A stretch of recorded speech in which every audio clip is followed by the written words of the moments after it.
तो आज हम बात करेंगे अपने दो स्टॉक्स के ऊपर।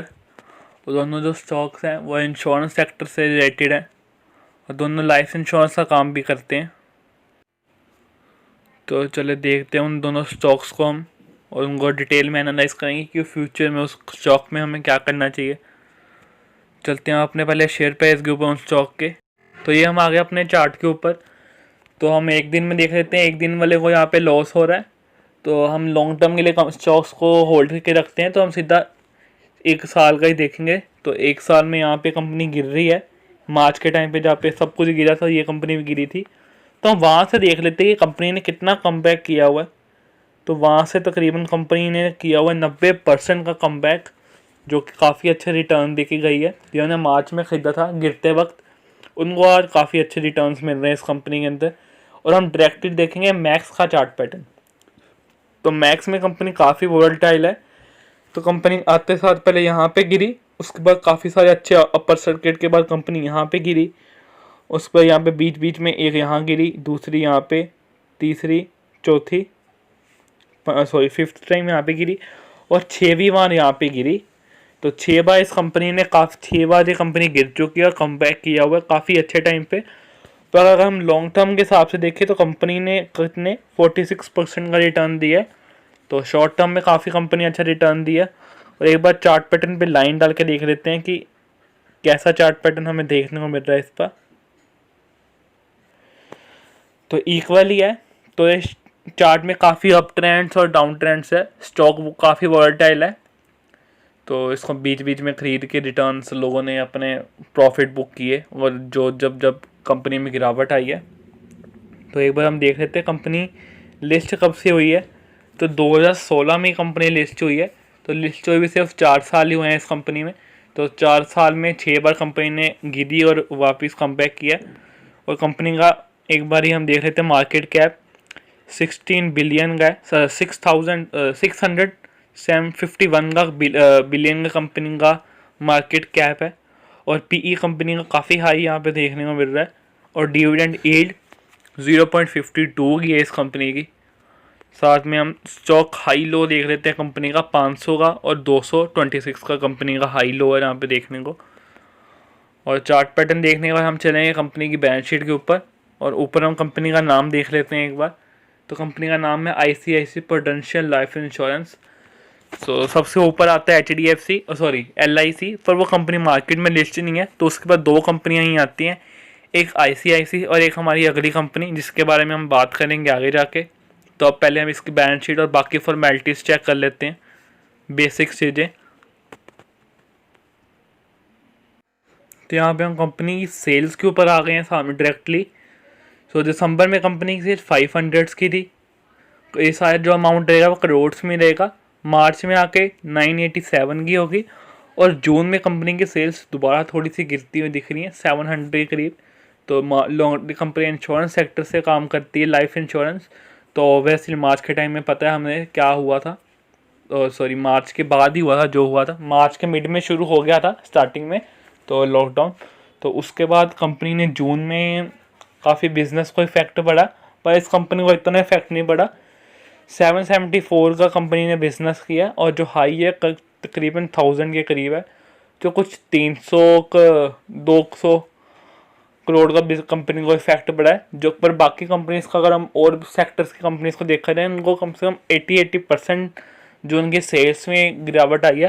पर ऐसा इस कंपनी में नहीं है, कुछ 20% ही गिरावट है, जो कि हमें देखने को अच्छी बात है। तो एक बार टोटल इनकम वगैरह कंपनी की देख लेते हैं। यहाँ पे बढ़ती हुई है दोबारा से अपने बिजनेस के हिसाब से। ये कंपनी की इनकम है, जिस हिसाब से सेल होएगी उस हिसाब से इस कंपनी की इनकम होएगी। तो अब चलते हैं कंपनी की बैलेंस शीट के ऊपर। तो यहाँ पे हम कंपनी के रिजर्व देखेंगे कितने हैं कंपनी के ऊपर। तो जो पहले थे 5427 के 5500 के हो गए, अब 5782 के हो गए, जो कि काफ़ी अच्छे अमाउंट से बढ़ता हुआ यहाँ पे कंपनी का रिजर्व जो है। और कंपनी पे ऐसी बात नहीं कर्जा नहीं, कंपनी पे कर्जा भी है जो कि 186 करोड़ का है, पर उसके रिजर्व के हिसाब से काफ़ी कम है। तो हमें ये बात इस पर देखनी पड़ेगी, ये बात नोटिस करने वाली है कि कंपनी पे कर्जा तो है पर उसके रिजर्व के हिसाब से काफ़ी कम है। उसके बाद कंपनी के ऊपर कैश एंड बैंक बैलेंस देख लेते हैं, तो वो भी यहाँ पे बढ़ते हुए है। पहले 200 का था जो 600 का हो गया, अब वो 800 का हो गया। और यहाँ पे कंपनी के करंट एसेट्स भी यही हैं। तो जो कंपनी का बैंक बैलेंस है वही कंपनी के करंट एसेट्स है, कंपनी के पास कोई लैंड बिल्डिंग वगैरह के एसेट्स नहीं है। सो हमने देख लिया कि अब कंपनी के प्रमोटर होल्डिंग्स देख लेंगे एक बार हम। तो यहाँ पे हम देख लेते हैं कंपनी डिविडेंड भी लगातार अपने शेयर होल्डर्स को देती रहती है। 11, 22, 16, 15, 8 का कंपनी ने डिविडेंड दिया हुआ है, तो डिविडेंड देने में भी कंपनी अच्छी है। और एक बार बोनस या स्टॉक स्प्लिट देख लेते हैं। बोनस कंपनी ने दिया ना, स्टॉक स्प्लिट इस कंपनी ने किया है। तो अब नीचे हम आ गए हैं अपने कंपनी के पार्टनर्स की शेयर होल्डिंग के ऊपर। तो यहाँ पे हम शेयर होल्डिंग अच्छे से एक बार देख लेते हैं। प्रमोटर्स के पास जो शेयर है कंपनी के वो कुछ 0.% से गिरते हुए दिख रहे हैं हमें। और जो FIS का डाटा है फॉरेन इन्वेस्टर्स का जो है वो यहाँ पे हमें बढ़ते हुए दिख रहे हैं तकरीबन 2% के ऊपर। और DIS जो है हमारे डोमेस्टिक इंस्टीट्यूशन जो हमारे इंडिया अपनी कंट्री की होते हैं DIS, तो वो यहाँ पे पॉइंट के हिसाब से गिरता हुआ थोड़ा सा। और फाइनेंशियल इंस्टीट्यूशन का भी यहाँ पे डाटा थोड़ा सा गिरता हुआ है। इंश्योरेंस कंपनी ने भी होल्ड ने अपनी बढ़ाई है यहाँ पे, और म्यूचुअल फंड्स की भी कुछ पॉइंट से गिरता हुआ है। तो ओवरऑल कंपनी का डाटा सही देखने को मिल रहा है हमें, इतना कुछ गिरावट का नहीं है। तो ये हमने कंपनी का एनालाइज कर दिया, तो कंपनी ही अच्छी दिख रही है, रिजर्व कंपनी के पास अच्छे हैं, बिजनेस कंपनी का बढ़ता हुआ है। कुछ प्रॉब्लम्स कंपनी में आई है, बट Q1 का रिजल्ट जैसे अब आ गया है, तो Q2 में हम देखेंगे कंपनी के जो असली बिजनेस दिखेंगे उसमें तो किस हिसाब से हमें देखने को मिलता है, तो उसके बाद हम अच्छा सा कंपैरिजन कर पाएंगे। अब हम चलते हैं कंपनी के आज के बिजनेस के ऊपर। हमारी कंपनी के बिजनेस के ऊपर NSE के ऑफिशियल वेबसाइट के ऊपर तो 43% की कंपनी में डिलीवरीज उठाई गई हैं। और कंपनी के अंदर ट्रेड कितनी हुई है, 12 लाख की कंपनी के अंदर वैल्यू ट्रेड हुई है, पर होल्डिंग्स 43% की उठाई गई है, जो कि अच्छी बात है इस कंपनी में कि लोग इस कंपनी के साथ लॉन्ग टर्म के लिए जुड़ना चाहते हैं। ये चीज़ अच्छी है इस कंपनी में। तो अब चलते हैं हम अपनी नेक्स्ट कंपनी के ऊपर। तो यहाँ पे अगली कंपनी आ गई, हम उसका चार्ट पैटर्न देख लेंगे एक बार। उस कंपनी का नाम भी ऊपर देख लेते हैं, HDFC लाइफ इंश्योरेंस। सो इस कंपनी का मार्केट कैप उससे काफ़ी डबल के हिसाब से है, तो 1.19 ट्रिलियन का, PE 90 का हो गया कंपनी का, मतलब कि कंपनी के अंदर बाइंग काफ़ी हो रही है। तो डिविडेंड यील्ड कंपनी का 0.25 का है। हाई लो कंपनी में एक बार देख लेते हैं, 500 का, 647 का है यहाँ पे कंपनी का हाई लो। और कंपनी का एक बार चार्ट पैटर्न देख लेते हैं, एक साल में गिरावट है, तो ये गिरा इस टाइम पे 50% की रिकवरी इस कंपनी में ऑलरेडी हो चुकी है। और मैक्स का चार्ट पैटर्न देख लेते हैं, तो 71% के रिटर्न देखने को मिल रहे हैं यहाँ पे। और कंपनी लिस्टेड हुई थी 2017 में उसी कंपनी के साथ, पर मतलब उस कंपनी के ICICI के 1 साल के बाद ये कंपनी मार्केट में लिस्ट हुई थी। तो मतलब अभी कंपनी नई नहीं है, तो 300 पे कंपनी लिस्ट हुई थी। लॉन्ग टर्म पे होल्ड करने में काफ़ी अच्छे रिटर्न ये कंपनी दे सकती है, क्योंकि सेकंड और थर्ड नंबर पे आने वाली सेकंड नंबर पे आने वाली कंपनी है LIC के बाद। और स्टॉक मार्केट में देखा है तो इंश्योरेंस सेक्टर की फर्स्ट नंबर की कंपनी है, तो काफ़ी अच्छी होने वाली है फ्यूचर में। जिन्होंने इसको अभी होल्ड किए तो फ्यूचर में काफ़ी अच्छे उनको रिटर्न मिल सकते हैं। तो बैलेंस शीट वगैरह देख लेंगे एक बार फाइनेंशियल्स कंपनी के।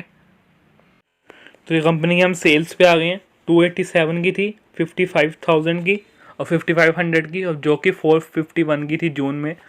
और कंपनी की इनकम भी सेम ही है, एक हिसाब से हम देख लेते हैं यहाँ पे 287, 571 और 428 की कंपनी बढ़ती हुई है इनकम है। इस टाइम पे जून के टाइम पे थोड़ी गिरती हुई है, क्योंकि काफ़ी लोगों के जॉब लॉसेस भी हुए हैं। तो अब चलते हैं बैलेंस शीट के ऊपर। तो कंपनी के रिजर्व पे हम आ गए हैं, जो कि पहले 2000 के करीब थे, 2700 के, अब 3600 के और 4700 के। तो कंपनी के ऊपर यहाँ पे कंपनी के ऊपर कोई कर्जा नहीं है, ये बात अच्छी है देखने को यहाँ पे मिल रही है। और रिजर्व कंपनी के 1000 करोड़ से बढ़ रहे हैं, काफ़ी तेज़ी से बढ़ रहे हैं यहाँ पे। और करंट एसेट्स और बैंक बैलेंस कंपनी का देख लेते हैं, दोनों सेम ही है। तो कंपनी का बैंक बैलेंस देख लेते हैं एक बार, 1200 और अब इस पास कंपनी के पास कितना है, 600 का। तो कंपनी का जो कैश एंड बैंक बैलेंस है वो आधे से भी कम हो गया है, जो कैश वगैरह कंपनी के पास है।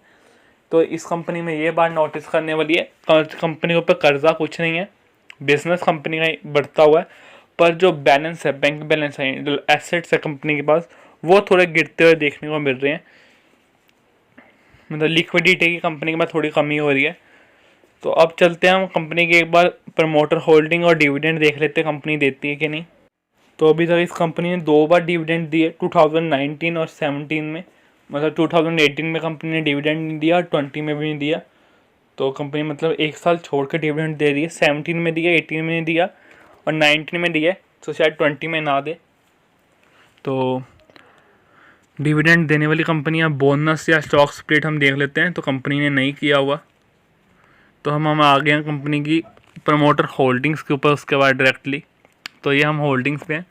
तो प्रमोटर की होल्डिंग्स हैं यहाँ पे गिरते हुए काफ़ी अच्छे अमाउंट से HDFC लाइफ इंश्योरेंस में, जो कि LIC में बढ़ते हुई थी। तो यहाँ पे 2 पैरामीटर्स हो गए इसको इग्नोर करने के HDFC को।